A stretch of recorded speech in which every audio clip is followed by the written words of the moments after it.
नमस्कार मंडळी, बघूयात आजचा पहिला पदार्थ। आता हा पदार्थ तयार करण्यासाठी इथे मी एक कच्चा बटाटा घेतलेला आहे।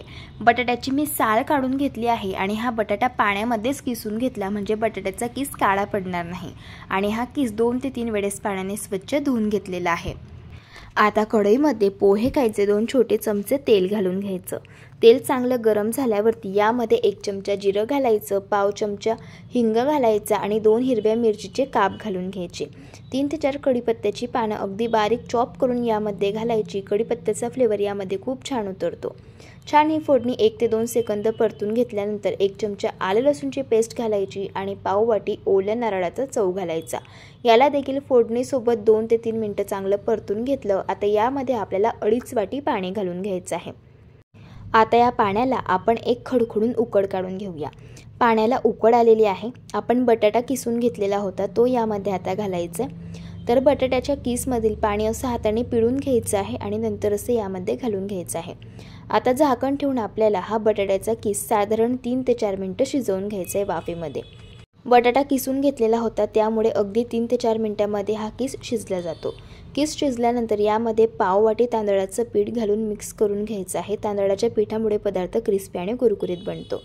आता 1 वाटी यात रवा घालायचा आहे। रवा इथे मी बारीक वापरलेला आहे आणि रवा असा आपल्याला थोडा थोडा करून यामध्ये घालायचा आहे म्हणजे रव्याच्या गाठी होणार नाही।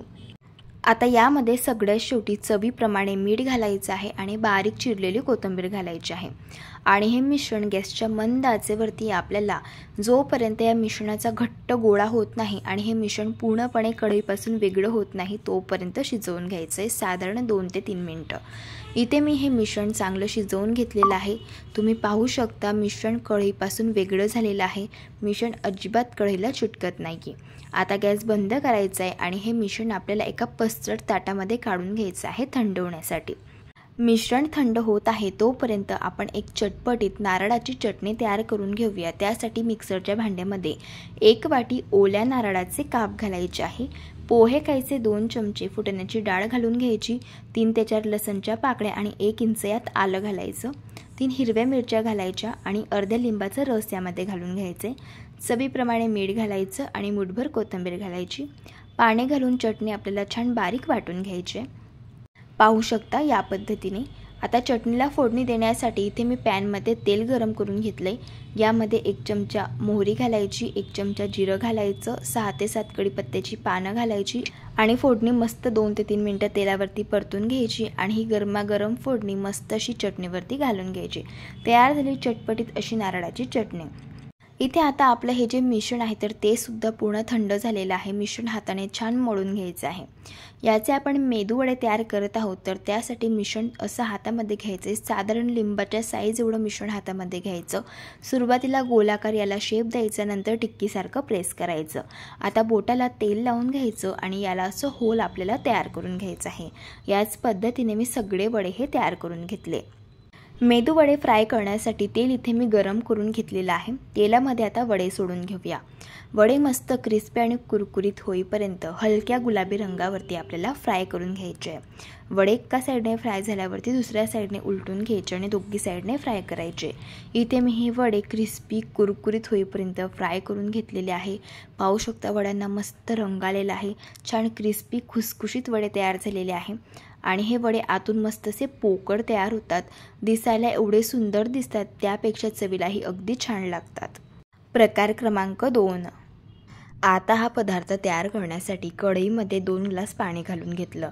यावरती एक चाळण ठेवायचे आहे। आता या चाळणमध्ये आपण भाज्या घालूया।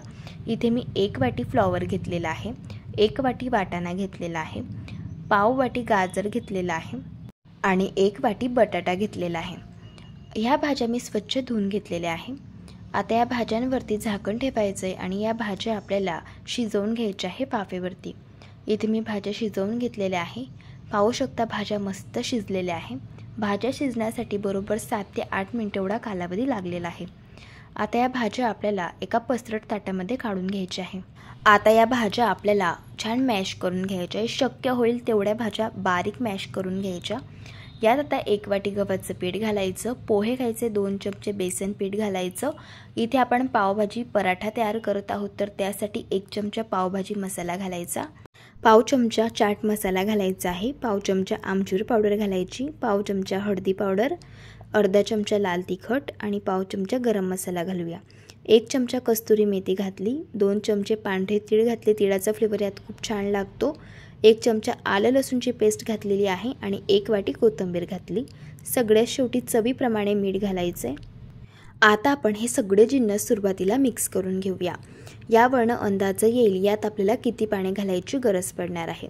आता लागेल तसं थोडं थोडं पाणी यामध्ये घालायचं आहे आणि याचं पीठ आपल्याला मळून घ्यायचं आहे. जसं आपण चपातीसाठी पीठ मळून घेतो ना, तसंच आपल्याला पीठ हे मळून घ्यायचं आहे. इथे मी पीठ मळून घेतलेलं आहे. पराठे तयार करण्यासाठी इथे आपल्याला या पिठातील एक गोळा घ्यायचा आहे आणि याचा छान उंडा तयार करून घ्यायचा आहे. याला आता पिठातून घोळून घेऊया आणि पराठा आता आपण लाटून घेऊया. सकाळच्या नाश्त्यासाठी मुलांना काहीतरी चटपटीत खायची इच्छा असते, त्यावेळेस आपण हा पावभाजी पराठा मुलांसाठी बनवून घेऊ शकतो. चटपटीत देखील बनतो, झटपट देखील बनतो आणि सगळ्यात महत्त्वाचं पौष्टिक देखील आहे. इथे मी हा पराठा लाटून घेतलेला आहे. आता आपण पराठा भाजून घेऊया. पराठा दोघी साईडने क्रिस्पी कुरकुरीत होईपर्यंत आपल्याला भाजून घ्यायचा आहे. पराठा भाजत असताना तुपाचा वापर करायचा आहे. तुपाऐवजी तुम्ही ते बटर देखील वापरू शकता. इथे मी हा पराठा दोघी बाजूंनी क्रिस्पी आणि कुरकुरीत होईपर्यंत छान भाजून घेतलेला आहे. तयार झाला चवीला अगदी भन्नाट लागणारा हा पावभाजी पराठा. हा पावभाजी पराठा जर तुम्ही एकदा बनवला ना, तर आठवड्यातून 2दा बनवाल इतका टेस्टी होतो. तुम्ही नक्कीच या पद्धतीने ट्राय करून बघा. आता बघूयात प्रकार क्रमांक 3. आता हा पदार्थ तयार करण्यासाठी 1 वाटी इथे मी अगदी बारीक कापून घेतलेली मेथीची भाजी घेतलेली आहे.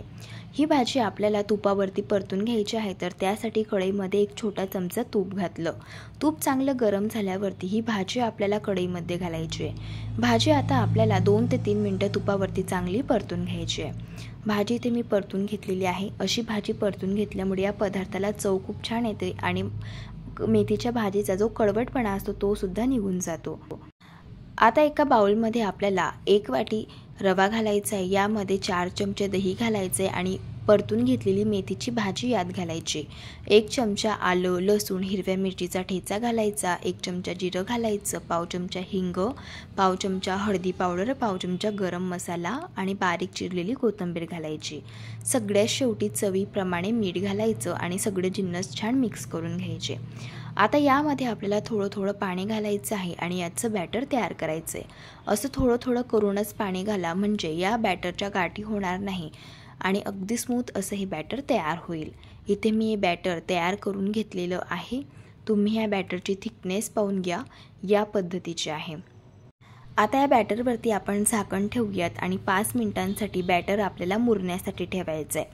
5 मिनिट झालेले आहे. बॅटर चांगलं मुरलं गेलेलं आहे.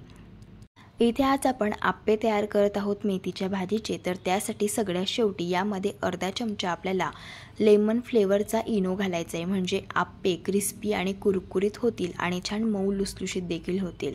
छान एकाच डायरेक्शनमध्ये मिक्स करून घेतलं. आता आप्पे बनवायला सुरुवात करूया. त्यासाठी आप्पे पॅन गरम करून घेतलं आहे आणि यामध्ये तेल घालायचं आहे. तयार करून घेतलेलं आप्प्यांचं बॅटर 1 चमचा आपल्याला या आप्पे मोल्डमध्ये घालून घ्यायचं आहे आणि यावरती आता झाकण ठेवूया आणि हे आप्पे आपल्याला एका साईडने गॅसच्या मंद आचेवरती 5 मिनिटं भाजून घ्यायचे. 5 मिनिटं आप्पे मी भाजून घेतले. आप्पे बघा मस्त टम्म फुगलेले आहे. आता आप्पे उलटून घेऊया.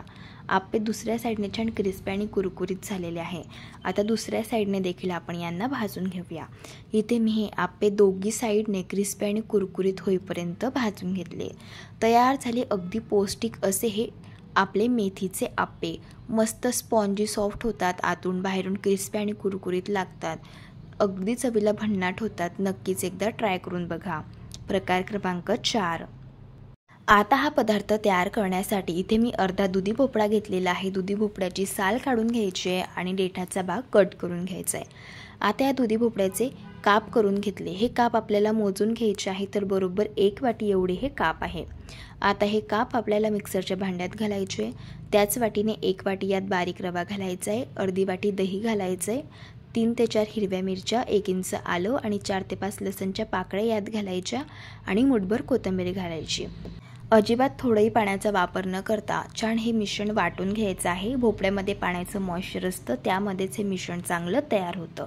मिश्रणाची थिकनेस पाहून घ्या, या पद्धतीची आहे। यात पाव चमचा हळदी पावडर घालायची, पाव चमचा हिंग घालायचा आणि चवीप्रमाणे मीठ घालून सगळे जिन्नस आपल्याला मिक्स करून घ्यायचे आहे। आता हा पदार्थ मऊ लुसलुशीत स्पॉन्जी होण्यासाठी पाव चमचा इथे आपल्याला लेमन फ्लेवरचा इनो घ्यायचा आहे। इनो ॲक्टिवेट करण्यासाठी 1 चमचा यावरती पाणी घालायचे आणि बॅटर चांगलं मिक्स करून घ्यायचे।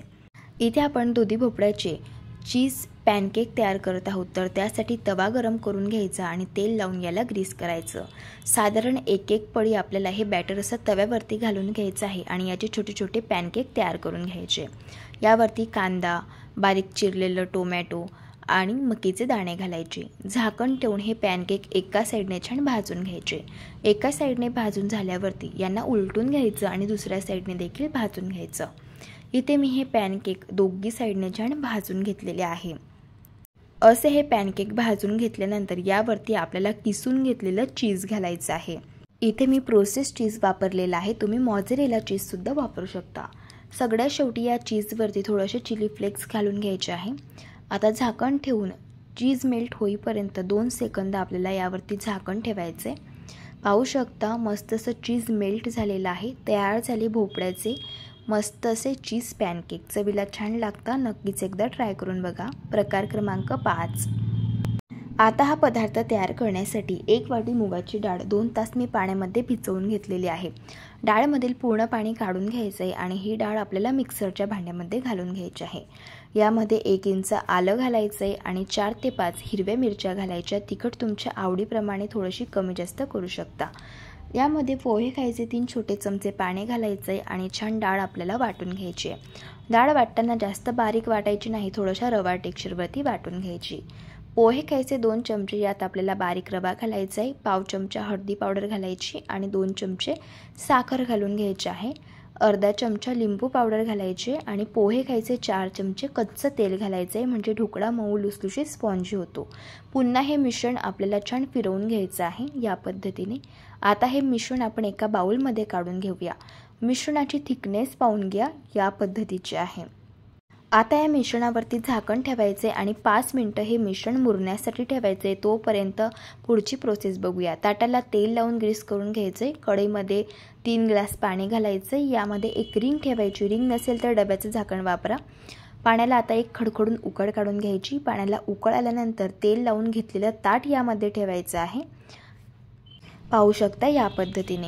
इथे आता आपलं बॅटर सुद्धा चांगलं मुरलं गेलेलं आहे। यामध्ये सगळं शेवटी चवीप्रमाणे मीठ घालायचं आहे आणि अर्धा चमचा लेमन फ्लेवरचा इनो घालायचा आहे आणि अगदी पटापटा बॅटर छान मिक्स करून घ्यायचं आहे। आता वेळ न वाया घालवता लगेच हे बॅटर ताटामध्ये ओतायचं। यावरती झाकण ठेवायचं आणि गॅसच्या हाय फ्लेमवरती ढोकळा आपल्याला 10 ते 12 मिनिटं शिजवून घ्यायचा आहे। इथे मी हा ढोकळा शिजवून घेतलेला आहे। पाहू शकता ढोकळा मस्त टम्म फुगलेला आहे आणि टूथपिक बघा अगदी क्लीन निघालेली आहे, याचा अर्थ ढोकळा चांगला शिजला गेलेला आहे।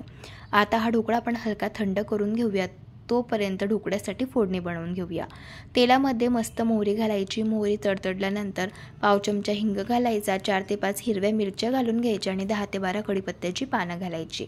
मस्त फोडणी 2 ते 3 सेकंद तेलावरती परतून घ्यायची। ढोकळा हलका थंड झाल्यावरती तयार केलेली गरमागरम फोडणी आपल्याला या ढोकळ्यावरती घालून घ्यायची आहे आणि ढोकळ्यावरती फोडणी मस्त पसरवून घ्यायची।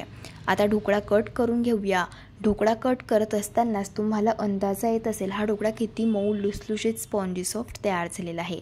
यातील एक पीस मी तुम्हाला काढून दाखवते। पहा मस्त ढोकळा जाळीदार तयार झालेला आहे, अगदी स्पॉन्जी सॉफ्ट झालेला आहे। दिसायला एवढा सुंदर दिसतो त्यापेक्षा चवीलाही अगदी छान आहे।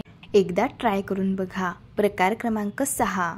आता एका बाउलमध्ये पाव कप ज्वारीचं पीठ घ्यायचं आहे।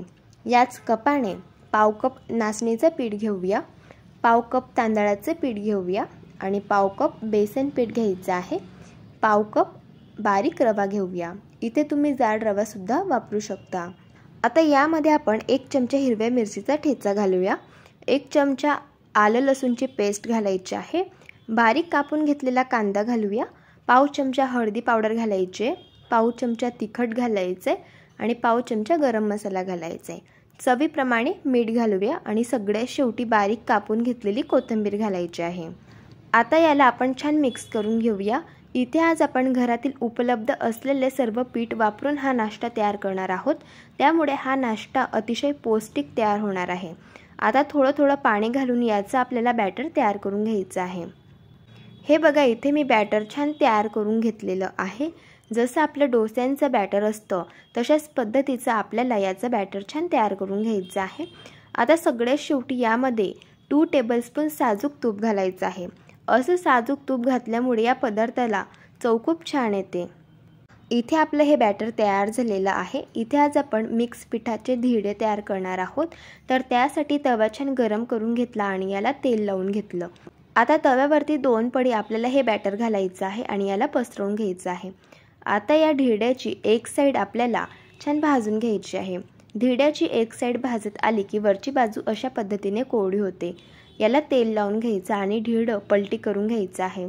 आता दुसरी साईड सुद्धा धिरड्याची आपल्याला छान भाजून घ्यायची आहे। तुम्ही बघू शकता धिरड्याला मस्त जाडी पडलेली आहे। आता इथे मी धिरड्याची दुसरी साईड सुद्धा छान भाजून घेतलेली आहे। तयार झाले इथे आपले हे मिश्र पिठांचे धिरडे। चवीला तर अगदी भन्नाट लागतात आणि अगदी छान पौष्टिक आणि प्रोटीन्सयुक्त तयार होता। प्रकार क्रमांक 7, ते मी अर्धी वाटी मसूरची डाळ घेतलेली आहे। ही डाळ 2-3 वेळेस पाण्याने छान वॉश करून घेतली। नंतर अर्धा तास ही डाळ मी पाण्यामध्ये भिजत घातलेली होती। आता या डाळमधील पाणी अशा पद्धतीने काढून घेतलेलं आहे। आता ही डाळ आपल्याला मिक्सरच्या भांड्यामध्ये घालून घ्यायची आहे। यामध्ये अर्धी वाटी आता आपण रवा घालूया, अर्धी वाटी बेसन पीठ घालायचं आहे आणि 3 चमचे ताजं दही यात घालायचं आहे। आता 1 चमचा आपण यामध्ये जिरं घालूया। आता इथे मी 1 इंच आल्याचे काप, 5 ते 6 लसणच्या पाकळ्या आणि 3 हिरवी मिरची यामध्ये घातलेली आहे। यामध्ये थोडंसं पाणी घालून अशा पद्धतीचं आपल्याला बॅटर हे तयार करून घ्यायचं आहे। आता आपण याला एका बाउलमध्ये काढून घेऊयात। आता सगळ्यात शेवटी यामध्ये चवीप्रमाणे मीठ घालून घेऊया आणि याला छान मिक्स करून घेऊया। इथे आज आपण मसूर डाळीचा डोसा तयार करणार आहोत, तर त्यासाठी तुम्ही या बॅटरची थिकनेस बघून घ्या। अशा पद्धतीची मी ठेवलेली आहे। आता डोसा तयार करण्यासाठी इथे मी तवा छान गरम करून घेतलेला आहे। याला तेल लावून घेतलं आणि टिश्यू पेपरने आपल्याला हे तेल छान पुसून घ्यायचं आहे। आता यावरती 2 पडी आपण डोस्यांचं बॅटर घालून घेऊया आणि याला छान अशा पद्धतीने पसरवून घेऊया। आता हा डोसा आपल्याला एका साईडने क्रिस्पी आणि कुरकुरीत होईपर्यंत छान भाजून घ्यायचा आहे। डोस्याची एक साईड भाजत आली की वरची बाजू अशा पद्धतीने कोरडी व्हायला सुरुवात होते। आता अशा पद्धतीने डोस्याच्या वरच्या बाजूला तेल लावून घ्यायचं आहे आणि हा डोसा आता आपण पलटी करून घेऊयात। अशाच पद्धतीने दुसरी साईड सुद्धा आपल्याला डोस्याची छान भाजून घ्यायची आहे। इथे मी हा डोसा दोघी साईडने छान भाजून घेतलेला आहे। तयार झाला इथे आपला हा मसूर डाळीचा डोसा। चवीला तर अगदी भन्नाट लागतो। हा डोसा तुम्ही नाश्त्यालाच काय मुलांच्या टिफिन बॉक्समध्ये सुद्धा देऊ शकतात। जर तुम्हाला आजच्या या सर्व रेसिपीज आवडल्या असेल तर रेसिपीला लाईक करा, चॅनलला सबस्क्राईब करा आणि शेजारील बेल आयकॉन प्रेस करायला विसरू नका। व्हिडिओ जास्तीत जास्त शेअर करा। तर चला भेटू एका मस्त अशा चमचमीत रेसिपी सोबत। तोपर्यंत धन्यवाद।